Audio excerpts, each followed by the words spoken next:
contaminated fish flesh that was added to chicken feed, and the chickens ate the PCBs, and it wound up in the meat and in the eggs. People are getting concerned. They say, don't let unsafe food put our lives at risk, for good reason. And these are episodes of contamination by animal-based foods. And so many of your friends who during the year get the flu, it isn't the flu, it's salmonella poisoning. The media has been fairly responsible in trying to educate us about the realities of the dangers of our high-fat diet. I'm very appreciative. It brings you to the same position that was reached by Gregorio Natividad, who is a meat inspector in Los Angeles, who worked there for 23 years. And he said, based on my experience in Los Angeles, my advice to the public is not to eat meat. This is a meat inspector watching it for 23 years. Maybe he knows something we should pay attention to. Here's another reason why I should consider changing our diet. Our kids are eating a lot of fat, and it is hurting them. Our children in North America are fatter than ever before, and their cholesterol levels are higher than ever before, and we are seeing heart attacks in younger and younger people. Don't kid yourself. A heart attack is not something that falls out of a tree on you at age 50. This stuff builds up in your arteries from childhood. And every year on this continent, 1,000 teenagers suffer strokes. 1,000 teenagers a year suffer a stroke. John McDougall is one of them, by the way. We are seeing fat-related disasters haunt our children. And researchers at Louisiana State University clearly say we should decrease the amount of fat we are feeding our kids. Here's USA Today announcing that study, recommending we lower the fat contents of our children's food. We are working actively to work in the schools to help get fat-free entrees onto the cafeteria line. High blood pressure, nasty disease, and it leads to strokes and heart attacks and kidney failure. Why do people get high blood pressure? Well, one way to view it is to consider the analogy of a garden hose. If you have a garden hose with a certain diameter and you have water flowing through it, there's going to be a certain pressure in that hose. What if you wanted to raise the pressure in the garden hose? Well, there's two ways to do it. One is to make the hose narrower. That will raise the pressure. The other thing to do is put more water through the hose. And that'll raise the pressure. Well, that's exactly what happens in our arteries. As we eat the standard North American diet and that fat builds up in the arteries become narrower, and so that raises the pressure. And when you eat sodium, as in table salt, sodium makes you retain water in order to dilute it out. And the more sodium you eat, the more water you pump around, and that's going to raise the pressure in your pipes. Guess where by far most of the sodium is found in the North American diet? In meats and dairy products. Sodium is in the muscle of all animals. All meat has sodium. Chicken, fish, meat, it's in the muscle of the animal. And the second place that sodium is found is in cow's milk. That mother cow wants to give her baby calf lots of sodium because it's expanding its blood vessel, as a growing calf should. And by far, meats and dairy products have more sodium than any other substance in our diet. And if you really want to decrease your sodium content, decrease the meats and dairy products. And I tell you, people, if you are being treated for high blood pressure and you are still eating cheese and eating chicken, you are kidding yourself. And no wonder the doctor is going to raise your amount of diuretics and Aldomet and all those other medications. If you really want to open up your arteries and decrease your sodium content, stop eating all that cheese and milk and animal products, and you'll find your high blood pressure takes care of itself. I want to be too simplistic about it. There are other severe causes of high blood pressure. It's a complicated disease. It's not the only cause of it. There are kidney reasons. There are other reasons, and you should work with your physician. Tell them you're changing your diet, and you don't stop those medications by yourself. You work with them. But if you stay in communication with a physician, it is possible, changing your diet, to taper down those medications. And I've found numerous times the doctor better taper down those medications because as people change their diet, reduce the fat and salt, the potent medications we have them on become too strong, and people start passing out when they stand up. It's important that the doctor tapers down the medication. So tell him or her that you're reducing your sodium content and work with them. You'll often be able to get off your medications or at least substantially reduce them. Premenstrual syndrome, PMS. Whoever thought that had anything to do with diet? Certainly does. When a woman eats animal fats, again, that substance prostaglandin 2 is released in her body, and prostaglandin 2 makes the uterus constrict, it makes her retain fluid, it makes her get irritable. Premenstrual syndrome.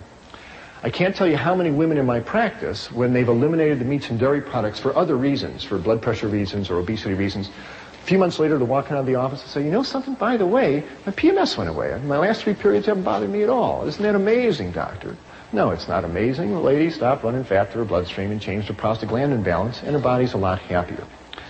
These conditions that I'm telling you improve with a vegetarian diet. I'm not trying to say it's a panacea. I think the opposite situation exists. Why do we have all these diseases? I think it's analogous to pulling into a gasoline station with your car, and instead of pulling up to the gas tank and putting a gas pump and putting gasoline in your car, you pull up to the diesel pump and you put diesel fuel in your tank, which is kerosene. Now, kerosene is too oily. And what happens? You drive away and there's black smoke coming out the tailpipe, and there's crud building up on the spark plugs, and the engine runs rough and it stops. And you get towed back into the garage, and the mechanic asks you, what are you burning in for fuel? And you say, well, kerosene. And he says, well, I have an idea. Why don't you try gasoline? And you put gasoline in the car, oh, works great. Oh, the black smoke disappears, the engine hums along, and you think about the mechanic and say, oh, he's so smart. He's not so smart. He just told you to put the proper fuel in the engine and it'll run fine. Similarly with us. Animal fats are too oily. They're too greasy. They stick to us. They clog us up.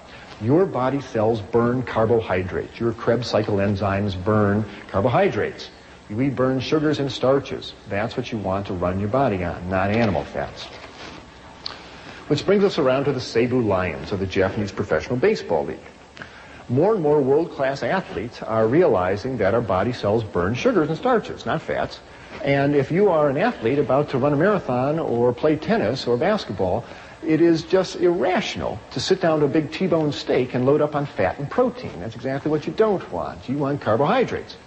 And training tables around the world are springing up with fruits and pastas before a match, and that's really what athletes should be eating.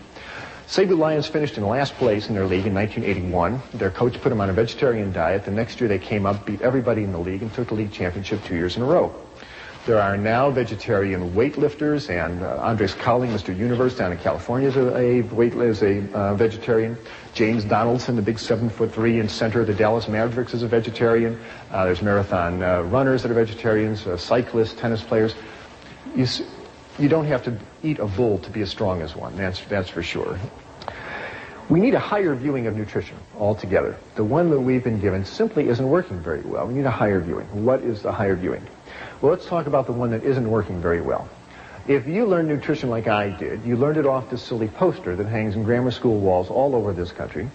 And it essentially says that food comes in 4 groups and 4 groups only. It comes in the milk group, in the meat group, in the fruit and vegetable group, and the grain group. And you better have some of every group every day, or you risk becoming sick, malnourished, or dead. Subtle message, but it's what the kids are given. It's what I grew up with. Maybe it's what you grew up with. People, let's get real about the basic 4 food group scheme. It was not, repeat, not, handed down to Moses on Mount Sinai with the 10 Commandments carved in stone. The basic 4 food group scheme was invented by the United States Department of Agriculture in 1956 to promote the sale of meat and dairy products. What do you really need to run your human body? Nutrition 101. What do you really need? You need 5 things. It has nothing to do with cheeseburgers and milkshakes. The human body has no nutritional requirement for animal flesh, none. And it functions superbly on a balanced, varied diet of plant-based foods. 5 things you require. Protein, water, vitamins, minerals, and energy. That's what you require. You need a little bit of protein, 30 grams a day. It abounds in grains and legumes and fruits and vegetables. That's no problem getting enough protein. You need 2 quarts of water every day. That's found in the water you drink, the juices you drink, the fruit and vegetables that you eat. That's no problem. You need vitamins and minerals. They are found in green and yellow vegetables. Have a nice salad every day, a couple of carrots. You get all the vitamins that you need and all the minerals. We'll talk about vitamin B12 in a minute. Even that comes from plant-based foods. And you need energy to fire your muscles and make your nerves work. But energy is found in the sugars and starches that are found in fruits and vegetables and starches, and oils that are found in whole grains and avocados and vegetable oils. There's plenty of energy available. It's all you need.